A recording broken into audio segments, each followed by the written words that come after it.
President of Marketing for Cadillac, and we're here in Dubai at the XTS launch. And for us, XTS is the beginning of a number of new product launches that will be coming from Cadillac. XTS is it's a large luxury vehicle, so it's something that is very familiar to Cadillac. The spaciousness, the comfort, attention to detail, but we've modernized the formula with XTS through what we've done with the design, with the performance and technology.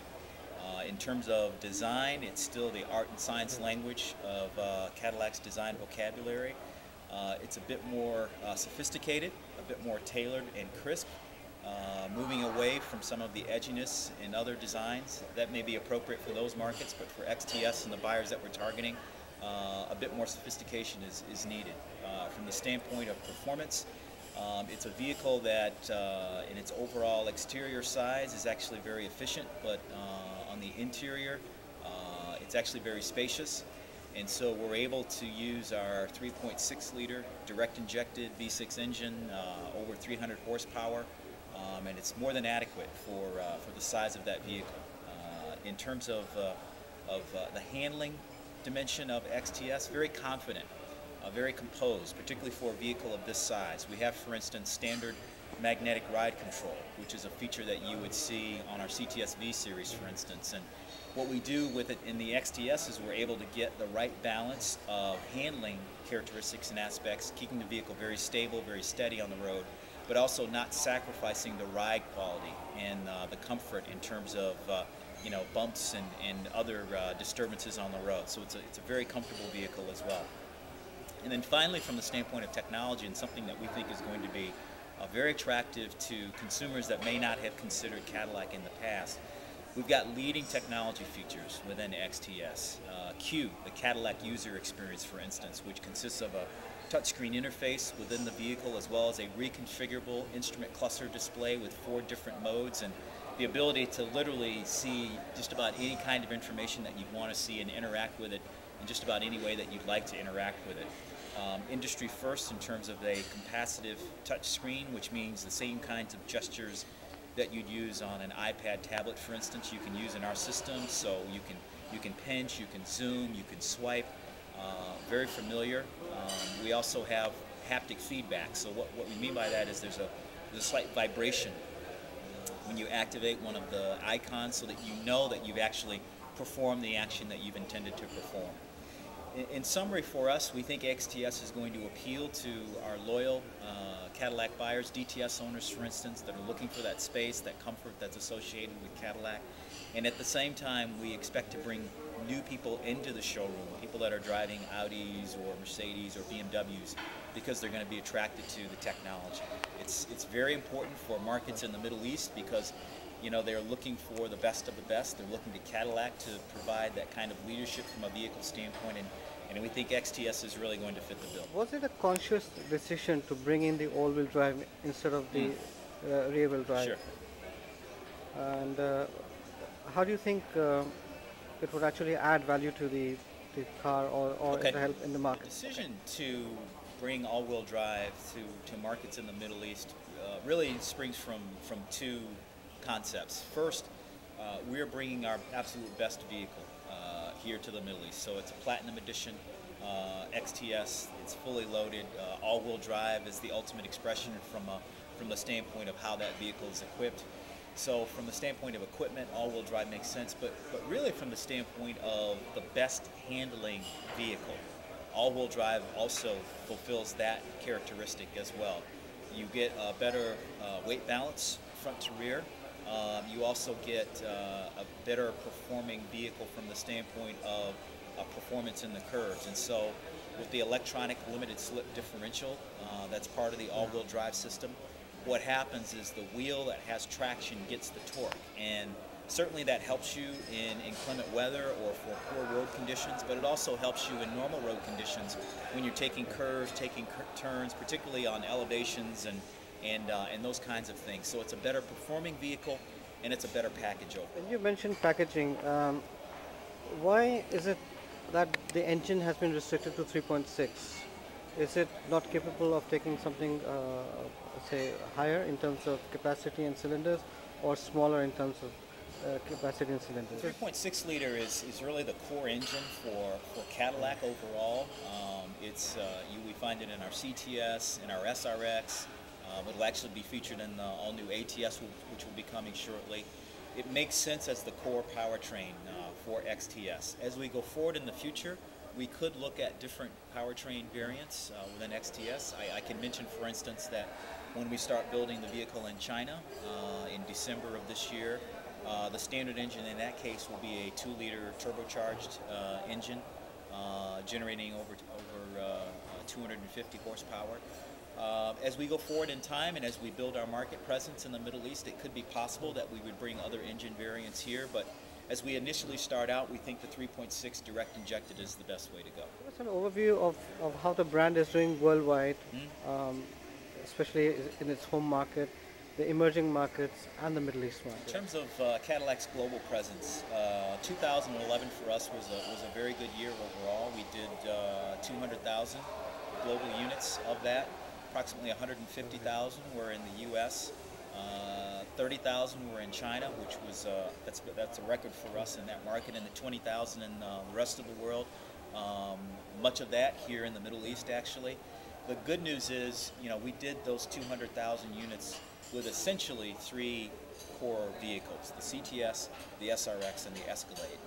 And so now launching XTS and launching ATS, we expect that our volumes will grow by double-digit percentages in markets around the world. And so, the segments that we compete in with CTS, SRX, and Escalade, we do very well. And bringing these new products to bear, we expect those to do equally well in their segments. And again, I would anticipate double-digit volume growth around the world, particularly in the U.S. and markets where we have an established presence: the U.S., China, and the Middle East.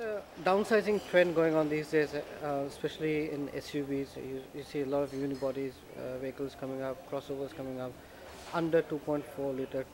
Even in fact, the 2-liter also segment is kind of coming up, shaping up quite well.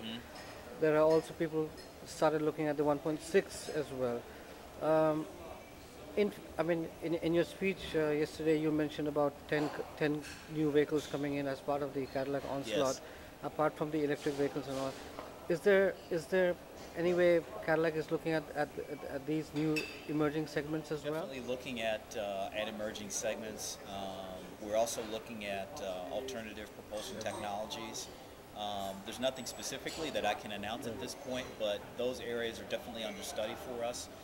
What I would say is whenever we enter a new segment, we need to make sure that we can deliver the Cadillac attributes. I wouldn't want to take a vehicle and just go really, really small and put a Cadillac badge on it and just say, there, we're done. It has to have the attributes in terms of design, performance, and technology that will truly make a Cadillac. And so we are studying a number of those emerging segments, particularly for markets like China, for instance, and other emerging markets. We'll do what makes sense for the brand as we go forward. Coming back to the badge engineering part, was the BLS experience humbling? The BLS experience was humbling. We learned our lesson. It's very difficult to, again, just take an existing vehicle and put our badge on it and say, there, it's a Cadillac. Now, having said that, there's still going to be platform sharing. I mean, the best manufacturers in the world, whether you talk VW or Toyota, they share platforms, they share architectures amongst brands. But in the case of Cadillac, if we do share architectures, we need to make sure that everything the customer sees, interacts with, experiences, that all is Cadillac, that it's different, meaningfully different in the way that is going to appeal to those customers. There may be certain common component sets, but we need to make sure that it's absolutely a Cadillac. And so I would say that we've learned our lesson from some stumbles in the past, but I think we've done a really, really good job with vehicles like SRX, for instance, that leverages a global component set. But that vehicle is all Cadillac, and there's nothing that would indicate we've made any compromises there. And so that's the kind of thing that you'll see from us going forward. The platform for the XTS is it's an Epsilon variant, or is it a modified It's version? a modified version of our Epsilon 2 platform. And having said that, I mean, from the standpoint of our customers, all that they really care about is this particular vehicle, does it suit my needs and does it satisfy me? The fact that we can leverage a global common component set helps our business, helps our profitability.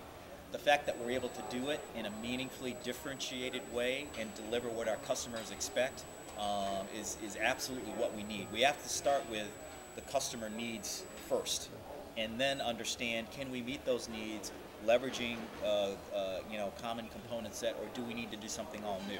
Great example, with ATS, we knew we needed to start with a clean sheet of paper because of what the customer needs were in that segment, as well as how the competitors were oriented within that segment. So that architecture, all new, rear-wheel drive, really geared around and developed to be very lightweight. And so in that case, we made the right decision for those consumers and those customers. In other cases, we look at the customer needs, we look at the competitors in the segment, and then we design accordingly. We always start with customers first. Is there a possibility of a coupe derivative of of the XTS? I don't see a coupe of the XTS, but I think you can look forward to a coupe on another vehicle in our future. But not the least, so what are your expectations with the XTS and obviously the entry-level ATS, and just a line on which branch would you say we would like crossover customers, or the model specifically being pitched? We expect the XTS to be very successful, and then depending on the market, the competition and the customers are going to be different. So here in the Middle East, where we offer the Platinum model, all-wheel drive, we'll be targeting the short wheelbase 7 Series, for instance, and the lower equipped versions of the S-Class. We think we offer a very compelling price-value relationship in terms of the technology and capability that we bring. I would expect that vehicle will do very well here in the Middle East. As I look globally at what we're doing with Cadillac, obviously we're introducing XTS right now. We'll be introducing ATS around the world very shortly. And we finally have a complete sedan lineup. So ATS, CTS, XTS, compact luxury, midsize luxury, large luxury. And with those two vehicles coming to bear, depending on our market, I can see our sales growing anywhere from 30 to 40% just because of how we're expanding and growing the portfolio. The other thing that I'm excited about is, beginning with XTS, around the world, we're going to be introducing 10 new Cadillac models over the next 3 years. Some of those will be all new models, some of them will be complete replacements of existing models, and so this is only the beginning of what's going to be an exciting period for the brand going forward. Any hints for Detroit? There'll be some special vehicles that we'll show in Detroit. What I'll say is stay tuned. I'm sure you'll be very satisfied with what you see. Thanks very much, Dom. It's always a pleasure meeting you. Great to speak with you. Thanks for being with me.